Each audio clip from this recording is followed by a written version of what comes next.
Bom, gente, vamos terminar aqui essa questão da ação penal? Para fechar esse assunto, eu só preciso conversar com vocês um pouquinho sobre alguns princípios que existem nas ações penais, para ajudar, né, vocês entenderem exatamente como que isso funciona, né, como que isso pode ser. Então veja, vou começar tratando aqui de alguns princípios da ação penal pública, tá? Lembrando que a ação penal de iniciativa pública é aquela que é de titularidade do promotor de justiça, né, do Ministério Público. O Ministério Público vai iniciar a ação penal nesses casos, tá?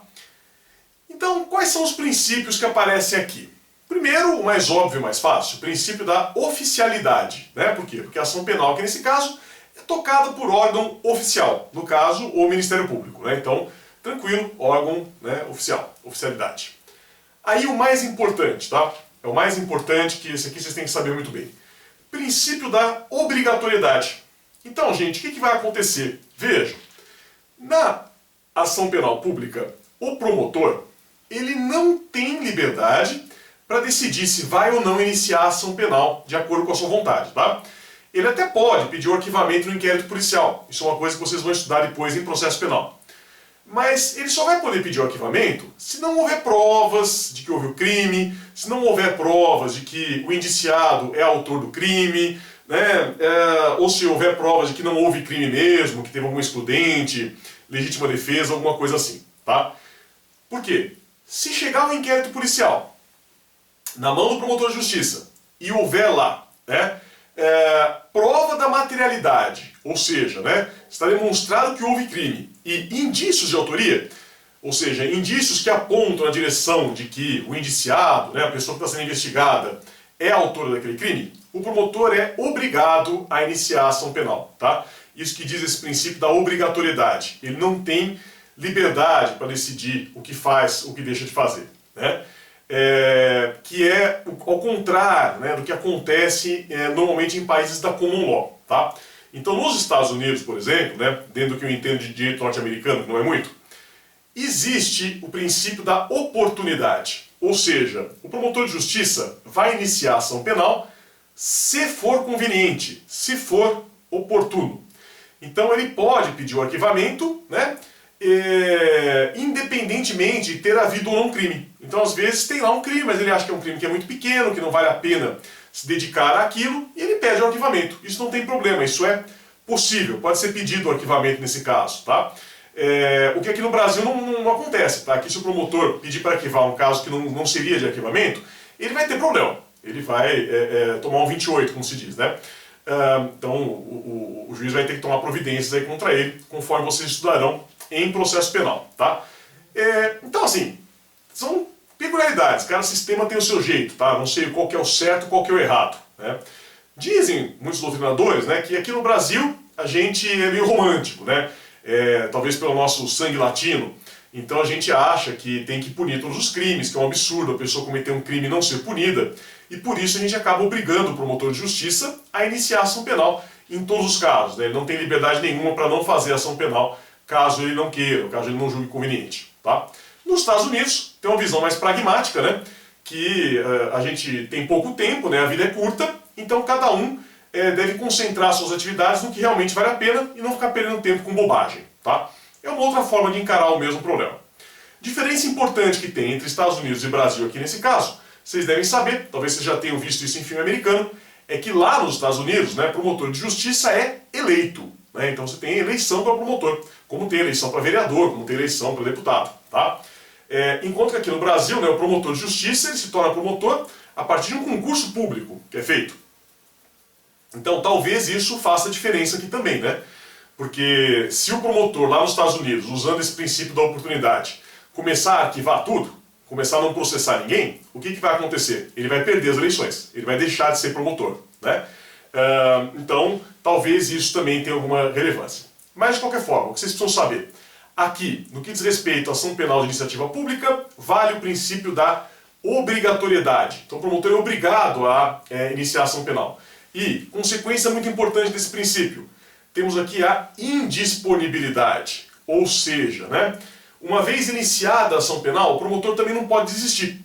Porque senão, gente, não faria sentido nenhum, né? Ele é obrigado a iniciar a ação, mas ele pode desistir. Então, não, ele não só é obrigado a iniciar a ação, como ele é obrigado a ir até o final. Ele não pode desistir, que é uma coisa que muitas vezes pode acontecer no processo civil. Imagino que vocês já tenham ouvido falar a esse respeito. Lá no processo civil, muitas vezes eu posso desistir. Falo, não, tudo bem, vou perdoar, deixa pra lá. Aqui, o promotor não tem essa possibilidade. O que o promotor pode fazer, que até parece um pouco estranho, né, mas é possível, é pedir a absolvição. E isso acontece com mais frequência do que vocês estão imaginando. Porque a gente pode ter exatamente isso, né? Inicia a ação penal, e aí no meio da ação penal, eles descobrem lá que foi legítima defesa, por exemplo. Não tem por que o promotor pedir a condenação, né? A gente vai ter aqui, perfeitamente possível, esse pedido de absolvição, e não tem problema nenhum, tá? Então, cuidado com isso. Depois, gente, um último princípio que eu queria falar para vocês sobre ação penal pública é o princípio da indivisibilidade, tá? Então, o que significa isso? É que, vocês sabem, estudamos isso no começo do semestre, quando ainda tínhamos aulas presenciais, que existem muitos casos de crimes que são praticados em concurso de agentes. Então, aquelas situações em que eu me reúno junto com os meus amiguinhos para praticar crimes, tá? Que a gente chama de concurso de agentes. Nesses casos, né, normalmente, isso não é uma regra obrigatória, tá? Mas normalmente você vai ter o processo com vários réus. Então assim, você vai lá, o Zumiro, o Heleno e o Cátio, né, eles resolvem cometer o crime juntos, eles vão ser processados juntos. Vai ser muito parecido com aquele litisconsórcio, né, que tem lá no processo civil. Não sei se vocês ouviram falar. Então vai ter lá, né, réus, parecem todos, Zumiro, Heleno e Cátio, os três, tá? Então assim, não necessariamente eles vão ser julgados no mesmo processo. Preferencialmente sim, mas não necessariamente. Mas o que não pode acontecer, nesses casos aqui de concurso de agentes? O promotor não pode escolher quem ele vai processar, tá? Então isso até é uma derivação também desse princípio da obrigatoriedade. Então se está demonstrado lá que quem cometeu o crime foi Zumiro, Heleno e Cátio, ele deve iniciar a ação penal contra os três. Ele não pode escolher, eu vou processar o Zumiro e o Heleno, o Cátio não, deixa pra lá, vou perdoar. Não é possível, tá? É indivisível. A ação penal é indivisível nesse sentido. Então esses são os principais princípios da ação penal pública, tá? Então, oficialidade, obrigatoriedade e indivisibilidade. Depois, outras regrinhas vocês vão ver nas aulas de processo penal. Para terminar, princípios da ação penal privada, tá? Então aqui, gente, o que tem de diferente? O que vocês têm que saber? Primeira coisa, né? A ação penal privada está sujeita aqui ao denominado princípio da oportunidade, tá? Que é justamente o contrário da obrigatoriedade. Falei para vocês que na pública aqui no Brasil é obrigatoriedade, né? E que nos Estados Unidos é oportunidade. Então, na privada é oportunidade. Pela própria característica da ação penal privada, né? Que a gente já conversou aqui um pouquinho. Veja, a ação penal privada existe, né, justamente para aqueles casos que não têm interesse público. E aí o ofendido, se quiser, contrata um advogado para fazer a ação penal. Mas ele não é obrigado a contratar advogado, tampouco é obrigado a iniciar a ação penal. Então, por isso que aqui é oportunidade. E aí também, por essa razão, né, exatamente ao contrário do que acontece na ação penal pública, essa ação penal privada, ela é disponível. Então, em princípio, o cara pode desistir. A gente vai estudar depois. Que tem renúncia, tem desistência, tem uma série de coisas que podem acontecer aqui, perdão, né, na ação penal privada, tá? E aqui também tem a indivisibilidade. Isso que eu chamo a atenção de vocês, um pouquinho de cuidado com isso. Porque a regra da indivisibilidade, aqui na ação penal privada, é exatamente a mesma regra da indivisibilidade lá da ação penal pública. Ou seja, se é concurso de agentes, ou eu processo todo mundo ou não processo ninguém. Não posso escolher quem que eu vou processar, tá? Então é a mesma coisa. Tudo que eu falei lá para ação penal pública, vale aqui para ação penal privada também. Agora, qual que é a diferença? Qual que é a coisa muito importante que vocês têm que notar? É que assim, eventualmente, pode dar aquela cosquinha na sua mão, na hora que você vai escrever, e você pode ter vontade de dizer que a ação penal privada, ela é divisível. Justamente porque tem oportunidade, né? Justamente porque ela é disponível, então vai dar uma vontade de achar que eu posso escolher quem que eu vou processar.